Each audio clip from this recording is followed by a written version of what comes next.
الحضن اللي عاش يكسر بينا الحدود مسير الغايب يعود وتلمس ايده. وانت ماشي في مصر شايف ألف ضحكة بتناديك، وانت ماشي في مصر عارف إنها فرحانة بيك. ألف ضحكة بتناديك قريبة وفرحانة بيك.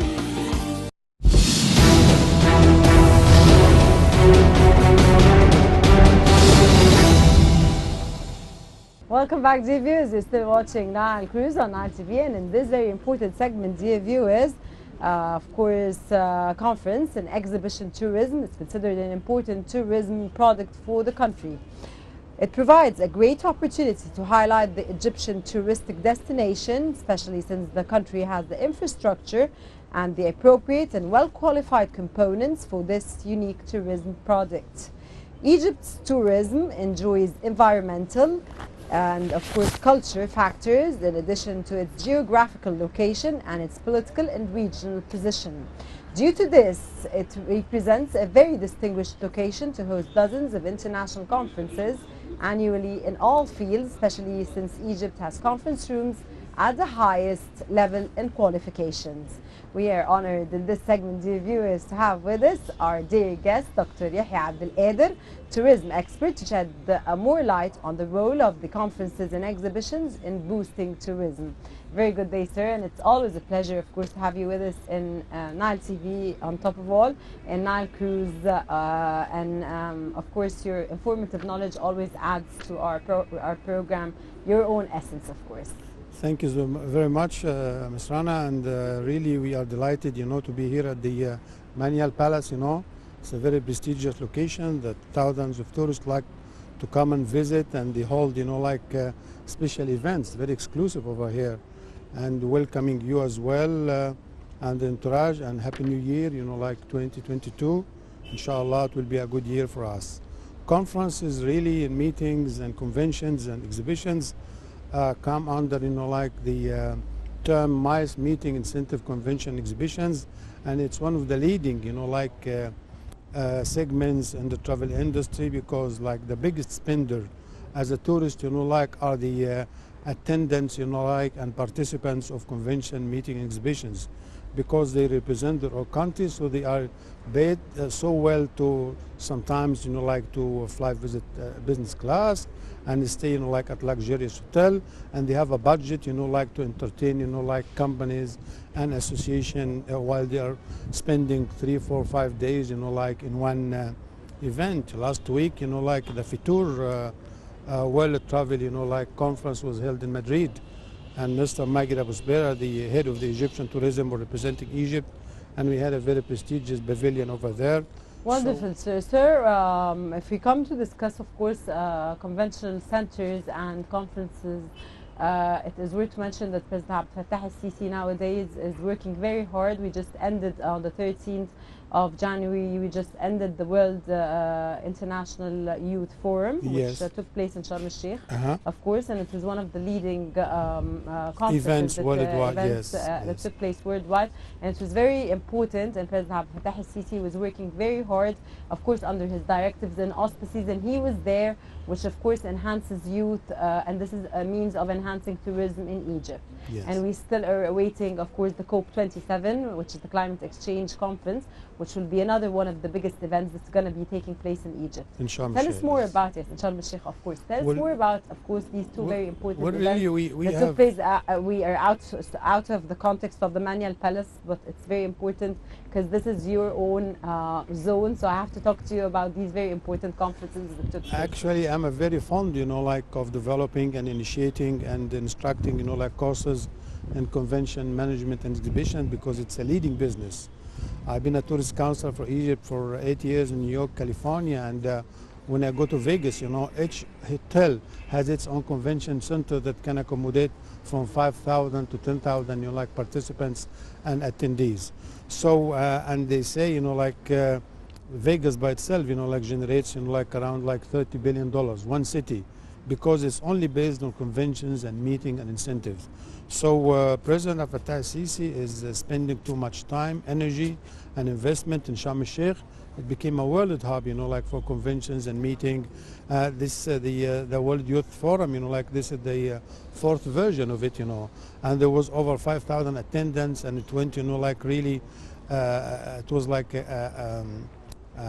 like a class by itself, like everybody in the world appreciated the smoothness of the operation, and we had like participants from nearly like 200 countries, and they were welcomed and enjoyed it. And the youth coming, they are promising and young, and they will be holding potential like positions in countries, and they love Egypt and they support it. So really we having like the COVID, the upcoming one, like for the climate, world climate, after the one we had in Glasgow recently. And just like today, Prime Minister Mr. Madbouli, who was doing the opening for the Cairo Book Fair. This is an international fair that has been going for like 3/4 of a century now. And I have friends from all over the world, the Gulf, and like publishers and storytellers and novelists, and passionati who like to come and buy and book books. So the convention center really that we have, like El Tagama is a unique place, and we have like a sequence of events, like around the year, around the clock, like from time to time. Wonderful, sir. Sir, why is, of course, conference and exhibition tourism considered an important tourism product for the country? It's extremely well, like look, for example, like at the Dubai Expo 2020. The Egyptian pavilion is outstanding one. I never seen, I've been in the travel business over 30 years, and I never seen something so immaculate and perfect like the pavilion that has been developed by the Ministry of Trade and Commerce. Inshallah, by end of March, when it, the last day, like of the expo, our, like pavilion over there is going to be scoring over 3 million visitors. It's the top among 192 countries worldwide. So really, I was planning to make a visit to congratulate, Minister of Trade and Commerce, and ask her that many countries are not going to close down the pavilions. They spent like 50 and 100 and 200 million dollars to make it like a permanent location for science, technology, education, communication, and technology. So really, my plan is to visit her, some of the leading in the community, to ask her to keep it, because it's mesmerizing. Visitors are lining up, like in the heat and the cold, to have a look, like at our Egyptian outstanding and unique pavilion. If we discuss Nile Palace again, and we are the location we are at now, sir, how can we advertise for this very important location for tourists to know more about, even if tourists know, but I think that we need to advertise more for such a wonderful place that we do have in Egypt. Of course, when tourists come, they target certain places in Cairo, not in Cairo only, in Luxor and Aswan, the pyramids, etc., etc. And we have wonderful places. Even Sharm el-Sheikh now has museums and have different, and we have dynamic now. Everything, and we're yeah. looking forward to the gem, the opening of the gem and the inauguration Inshallah, of the gem. yes. This place, how can we enhance tourism in this place? We're really, like next week, like I'm holding, like a workshop, like on convention management and exhibitions, and this is for the students of the College of Mass Comm, Cairo University. We're trying to bring, we have 50,000 students who study travel, and tourism, but promoting and selling and marketing and the promotion is very limited. So that's why we're initiating, to do on a nationwide scale. We want them to become travel writers and storytellers. A unique place like this, outstanding its architecture from Morocco, from Spain, from Fatimiyat, from Ayyubi, from Mamluk. I mean, Prince Muhammad Tawfiq, he's a genius. And now his descendant, like Prince Abbas Helmi, currently, he comes like 4 or 5 times a year, and he invites Ramzi Yasser, and they hold concerts. It's very expensive, but the revenues will go for a good cause all the time. It will be donated, to upgrade the life of, ordinary Egyptian. So really, this is a unique place, and I have seen places like this in the States, like the Vanderbilt, like the Carnegie. So, I mean, the prince is working with his, clique of friends to upgrade it, but really we should have, like apart from it's a museum, it should be like a hub for unique, like conventions, and like in the vicinity. You remember at one time 20 years ago there was a hotel over here, Yeah. the Club Med. Yeah. So really, if there's a space here, we can have like a boutique hotel, like for about 40, 50 rooms, and they're going to be visitors. And again, we can hold, like event. They were holding weddings over here, so we can hold expensive weddings, events, concerts, fashion shows, art shows, because this is a prestigious location. So you have to to give it like an upgrade product, not a regular one. And you have the hunting museum, you have the relics, it's a great location, like site for holding, like first-class events. Okay, sir.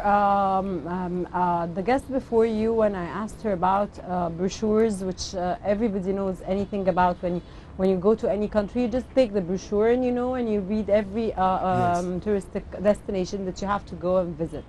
And then she answers that the brochures are here at the museum. They're not at the airport, for example, at the information center in the airport. How can we enhance this, to put it in the airport and to enhance brochures to be at the airport? As soon as the tourist arrives to Egypt, he has this brochure that has everything that's related to Egypt, and he chooses where he wants to go. Really, this is, very brilliant ideas, but, like now we are in... How can we actually put these ideas into action to enhance tourism in our country? We are currently in the third millennium now, and this is the digital age. So everything, normally, is promoted and marketed and sold, through, digitally, online. So, for example, once I've been invited by the Swiss Tourist Board, to Zermatt and Zurich, and when you call the tourist office, they have, experts 24/7, 24 hours per day. When you call them about the location, they will tell you about, the booking, the visits, the destinations, the tours, the cost, and everything. So we need a very sophisticated company to promote this place. Experts, we can hire some expert, as we hire an expert for football and sports. How and when and what specs or specifications do we need to do this? Because it's very important. Because now Egypt, we're not discussing under the leadership of President Abdel al-Sisi, yes. Millions, museums every day. Even in light of Corona, Egypt defied Corona, of course, and yes. the opening of the Sphinx Avenue was the latest that took place. Before it was the mummies that went from the exactly. There were major, shows, So we're taking. So everywhere here, every day there's a new place in Egypt. There's an event. There's an event. There's exactly. a new place that Carpet. opens, a new museum. So it's getting so wild and so big and so interesting as a country, especially for tourists that want, and it's cheap compared to other countries. It's very cheap, of course. It's budget. It's not cheap.